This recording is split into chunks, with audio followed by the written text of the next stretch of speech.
சாதிவாரி கணக்கெடுப்பை மாநில அரசு நடத்த வேண்டும் என முதலமைச்சர் ஜோசப் விஜயை சந்தித்து அன்புமணி வலியுறுத்தியுள்ளார்.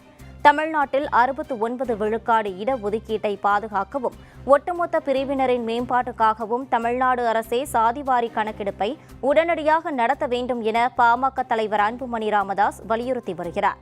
இந்த நிலையில் தலைமை செயலகத்தில் முதலமைச்சர் ஜோசப் விஜயை பாமக தலைவர் அன்புமணி சந்தித்தார். அப்போது சாதிவாரி கணக்கெடுப்பை மாநில அரசு நடத்த வேண்டும் என வலியுறுத்தினார். பாமக நடத்திய அனைத்து கட்சி தீர்மானத்தை முதலமைச்சர் ஜோசப் விஜயிடம் அன்புமணி வழங்கினார். தமிழ்நாட்டில் உடனடியாக சமூக நீதி கணக்கெடுப்பு என்கின்ற ஜாதிவாரி கணக்கெடுப்பை நடத்த வேண்டும்.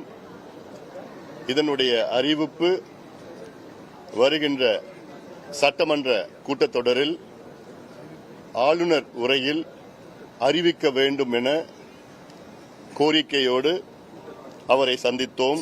ஆக சமூக நீதி பிறப்பிடம் தமிழ்நாடு. அப்படி தமிழ்நாட்டில் இதுக்கு முன்பு எடுக்கல, அவசியமா நீங்கள் எடுக்க வேண்டும் என்று வலியுறுத்தி நல்லா கேட்டுக்கிட்டாரு. நிச்சயமாக உறுதியாக நாங்கள் செய்கின்றோம்.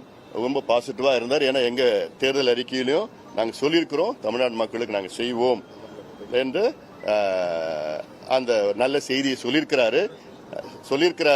ஆனாலும் எங்களுடைய கோரிக்கை கவர்னர் உரையில், ஆளுநர் உரையில் அவங்க அரசினுடைய கொள்கை முடிவாக அதை அறிவிக்க வேண்டும் என்ற கோரிக்கையை வைத்தோம். இதுதான் அனைத்து கட்சி கூட்டத்தினுடைய கோரிக்கை. அந்த அனைத்து கட்சி கூட்டத்தின் அத்துணை தலைவர்கள் சார்பிலே இன்று நான் முதலமைச்சரை சந்தித்திருக்கின்றோம்.